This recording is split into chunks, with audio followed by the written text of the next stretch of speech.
বাংলাদেশের বলবেন কি অবস্থা? তোমাদের দেশ থেকে একজনও আইপিএল এর সুযোগ পাইলো না। আর আমগো দেশ থেকে ধরো যে সিইউ সিইউ মানে বুঝছো, 7 7 সুযোগ পাইছে এই আইপিএল এ। বেটা গুরবাজ, বেশি মজা লও না, বেশি মজা লইও না। পরের বার আর যখন আমাদের দেশে আইবা না, একদম বইরা দুমু বেয়াদব। বেয়াদবির একটা লিমিট থাকা দরকার। সবাই যাওগা, কাজের কথায় আউগা। স্মিথ ব্রাদার, তোমার কি অবস্থা বলাটা শুনি। মানসম্মানের ইজ্জতের 12টা বাজাইয়া আমাদেরকে আনসোল্ড রাখি আইপিএল শুরু করবে 2025। যাই হোক, সমস্যা নাই, তীব্র প্রতিশোধ নেওয়া হবে টেস্ট চ্যাম্পিয়নশিপ ফাইনালে।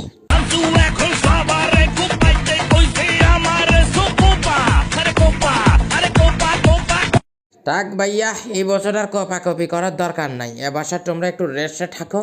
এই বছর আমরা মানে আরসিবি বুঝছো চ্যাম্পিয়ন হতে যাইতেছি। এই কারণে বাংলাদেশের কোনো প্লেয়ার প্রতিপক্ষের মধ্যে থাকা যাবে না। এই কারণেই তোমরা এবার চুপ থাকো বুঝছো, সামনের বার খেলা হবে আবার।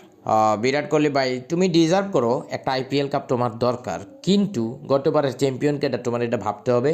আর সেই টিমের ক্যাপ্টেন এবার কোন টিমে, এবং সেই টিমের মানে মালিক কাটা জানো নি, ফিরিতি আপা, যার সাথে শাহরুখ খানের অনেক সিনেমা ছিল। সো বুঝতেই পারতেছো, একজনকে জিতাই দিছি, সামনে এইবার ফিরিতি আপাকে জিতাই দেওয়া দায়িত্ব এবং কর্তব্যের মধ্যে পড়ে। তুমি সামনের বার জিতো, সমস্যা নাই। গজব বেজ্জতি হে।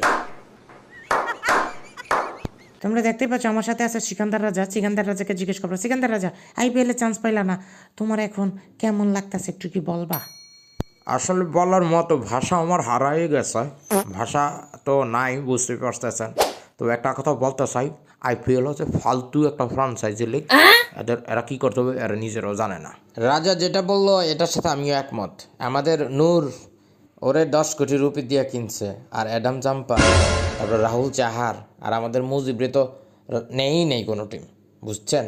এ কারণে আমি বলছি, রাজা যেটা বলছে এটা কিন্তু সঠিক কথা, ভুল কথা বলে নাই। আরে বেটা রশিদ খান, বেটা বিয়ার দাওয়াত দিছস না, এখন আইপিএল লইয়া কথা কইতাছস। তুই আজকে গুজরাট টাইটান্সের না হইয়া তুই যদি আজকে আরসিবির হইতি, তাইলে তোরে সোজা বাড়িতে পাঠিয়ে দিতাম। বিরাট কোহলি, রশিদ খানের কথা বাদ দাও, আমি আছি বিপদে। আমাকে স্পিনার কোটায় তোমাদের টিমে নেওয়া যায় না, ম্যাচে না নামাইলেও হবে। আরে ওবায়দুল কাকা নাকি? ইস রে, অকশনের আগে তুমি যদি যোগাযোগ করতা, তাইলে তোমারে আমি স্পিনার হিসেবে লইতাম। তাইলে ইজিলি আমরা বিশ্বকাপটা, দুঃখিত আইপিএলটা জিতে যেতে পারতাম। দেখো বিরাট কোহলি, একটু চেষ্টা করে দেখো, পারবা। ওক্কা ওবায়দুল কাদের কাকা, যেখানে আছেন সেখানেই থাকেন, আমাদের কেরিয়ার খাইয়েন না। আপনি অনেক ভালো খেলেন, বুঝতে পারছি। ভাতিজার রশিদ, ফখরুলের বাসায় জায়গা হয়নি, এখন কোনোভাবে আইপিএল এর জায়গা দিতে পারলে চির ঋণী থাকবো।